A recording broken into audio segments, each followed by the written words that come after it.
Shalom, mari kita mulai renungan hari ini. Kita akan menyanyikan lagu yang pertama.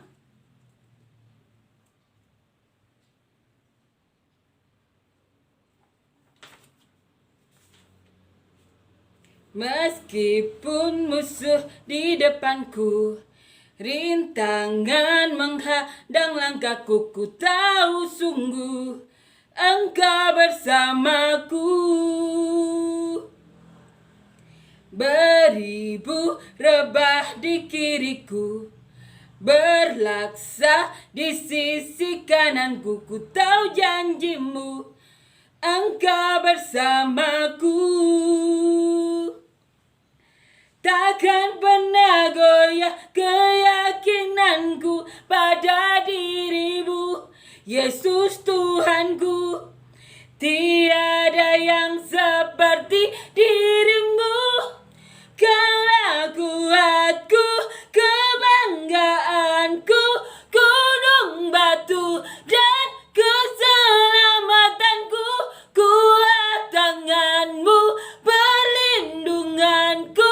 Kaulah Allah, sumber kemenanganku. Amin ya. Amin. Hari ini kita akan melanjutkan ya, merenungkan firman Tuhan dari kitab Injil Lukas. Kita ambil dari Lukas pasal ke-13 ayat 10 sampai 17. Judul perikopnya menyembuhkan orang sakit pada hari Sabat. Pada suatu kali Yesus sedang mengajar dalam salah satu rumah ibadat pada hari Sabat.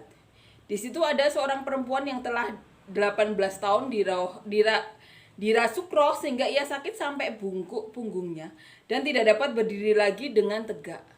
Ketika Yesus melihat perempuan itu, ia memanggil dia dan berkata kepadanya, "Hai ibu, penyakitmu telah sembuh." Lalu ia meletakkan tangannya atas perempuan itu.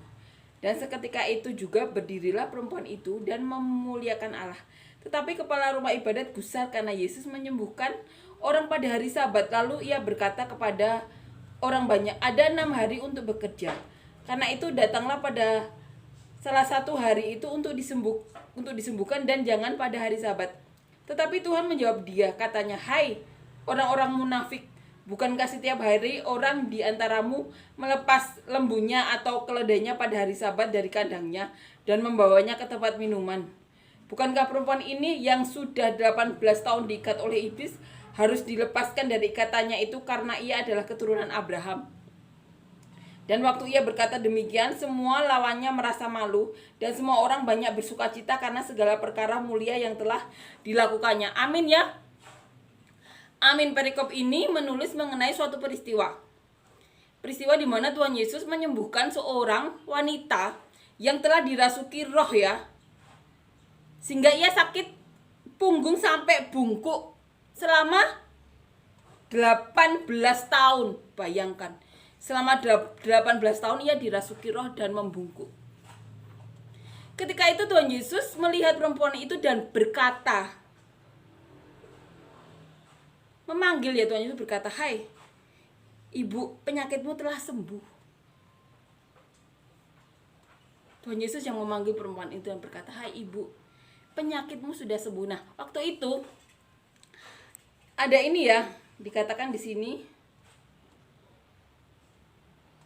ada kepala malahan ya, kepala rumah ibadat gusar. Jadi waktu itu kan Tuhan Yesus sedang berada di dalam rumah ibadatnya. Dalam rumah ibadat itu Tuhan bertemu wanita itu. Nah, kepala rumah ibadatnya itu gusar melihat Tuhan Yesus menyembuhkan wanita yang kerasukan roh selama 18 tahun sehingga sampai bungkuk. Kepala rumah ibadatnya itu gusar.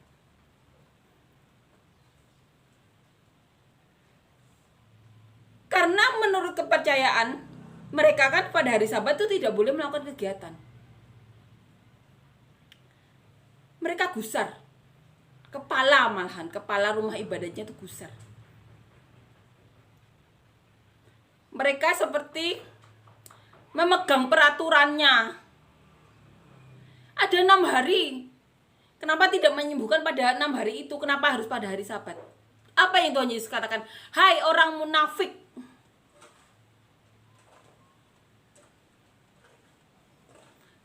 orang-orang munafik itu yang Tuhan Yesus katakan. Bukankah setiap hari orang di antaramu melepaskan lembunya atau keledainya pada hari Sabat dari kandangnya dan membawa ke tempat minuman? Tuhan Yesus berkata seperti itu. Mereka juga melakukan, semua orang ya malahan ya, mereka juga melakukan kegiatan pada hari Sabat. Mereka makan juga, mereka juga melepaskan binatang. Ini juga kegiatan. Makanya Tuhan Yesus katakan, hai orang-orang munafik. Ini kemudian Tuhan Yesus melanjutkan, bukankah perempuan ini yang sudah 18 tahun diikat oleh iblis harus dilepaskan dari ikatannya itu karena ia adalah keturunan Abraham? Tuhan Yesus ingat ya janji Bapa kepada Abraham bahwa keturunannya itu diberkati oleh Tuhan. Dan salah satu keturunan Abraham ini menderita sakit karena roh sehingga bungkuk 18 tahun. Saat itu Tuhan Yesus melihat dan memanggilnya. Hai ibu, penyakitmu telah sembuh. Tuhan itu seperti itu. Tuhan itu mengingat perjanjiannya. Perjanjian dengan Abraham walaupun sudah beribu-ribu tahun kemudian. Hai ibu, penyakitmu sudah sembuh. Ini yang dilakukan Tuhan Yesus. Bukankah perempuan ini yang sudah 18 tahun diikat oleh iblis harus dilepaskan dari ikatan itu karena ia adalah keturunan Abraham? Keturunan Abraham entah keberapa. Sampai tidak dipedulikan lingkungannya. Sampai menderita bungkuk sampai 18 tahun. Tapi Tuhan Yesus peduli. Tuhan itu tidak bisa mengingkari perkataannya. Manusia bisa, tapi Tuhan tidak bisa. Manusia bisa mereka-rekakan jahat yang jahat. Bahkan sesuatu yang tidak kita pikirkan sebelumnya, itu bisa direka-rekakan. Kepada orang-orang yang dipilih Tuhan itu bisa. Manusia itu seperti itu. Menyesalnya belakangan. Seperti saat ia melakukan banyak hal dosa seperti itu. Menyesalnya belakangan, tapi saat ada di depan mata, mereka bisa melakukan apa saja, mereka-rekakan yang jahat, padahal peristiwanya tidak ada. Mereka bisa membuat perkataan-perkataan yang jahat untuk memenuhi keinginan mereka. Itu bisa manusia lakukan, tapi Tuhan itu tidak seperti itu. Perempuan ini yang bahkan tidak dipedulikan oleh keturunan Abraham lainnya, tapi Tuhan peduli.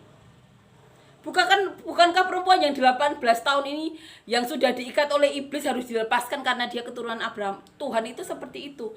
Tidak bisa. Ini ya, melupakan ucapannya Tuhan Yesus tidak bisa. Kalau manusia ya, kejadian A bisa dibuat jadi kejadian Z, itu bisa. Bisa mereka-rekakan yang jahat itu manusia itu bisa, tapi Tuhan itu tidak bisa. Karena Tuhan Yesus itu Tuhan yang adil. Perempuan ini yang sudah dilupakan keturunan Abraham lainnya disembuhkan oleh Tuhan. Dan kepala rumah ibadatnya pun gusar karena Tuhan melakukannya pada hari Sabat.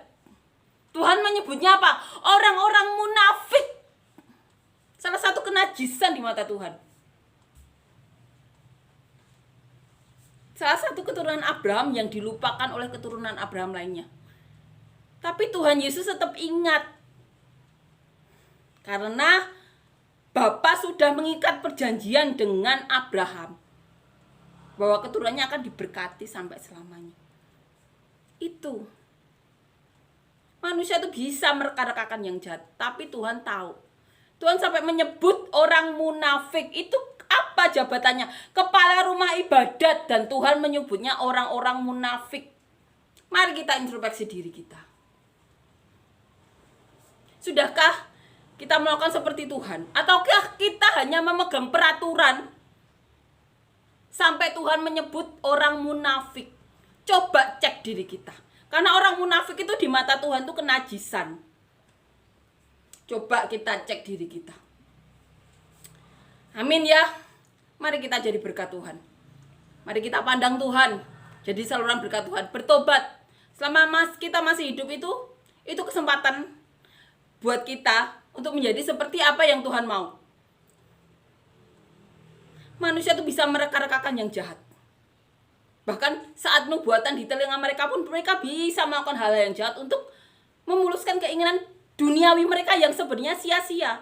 Sudah pasti ada akibatnya. Tapi mereka tetap lakukan itu karena apa? Sifat manusia. Mari kita pandang Tuhan agar segala kesia-siaan, hal-hal yang munafik dalam diri kita bisa hilangkan bersama Tuhan. Amin ya.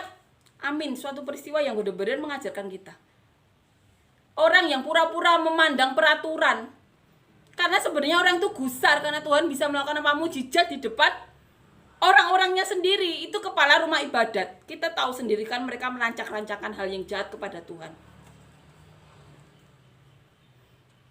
Mari cek diri kita. Buang segala kemunafikan di dalam diri kita. Hal-hal yang sia-sia, yang kita tahu apa hukumannya itu pasti ada. Mari kita buang. Kita pandang Tuhan Yesus. Kita melakukan apa yang menjadi kehendak Tuhan Yesus dengan cara yang benar, dengan cara yang sesuai dengan kehendak Tuhan. Karena selain itu, Tuhan katakan sendiri, tidak sesuai dengan kehendak Tuhan, itu pikiran dari iblis. Amin ya. Amin. Dan waktu Tuhan Yesus berkata demikian ya, semua lawannya merasa malu. Dan semua orang banyak bersukacita karena segala perkara mulia yang telah dilakukannya. Amin ya. Amin. Mari kita pandang Tuhan saja.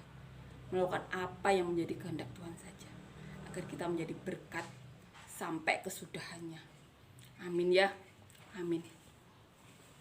Mari kita nyanyikan lagu yang kedua.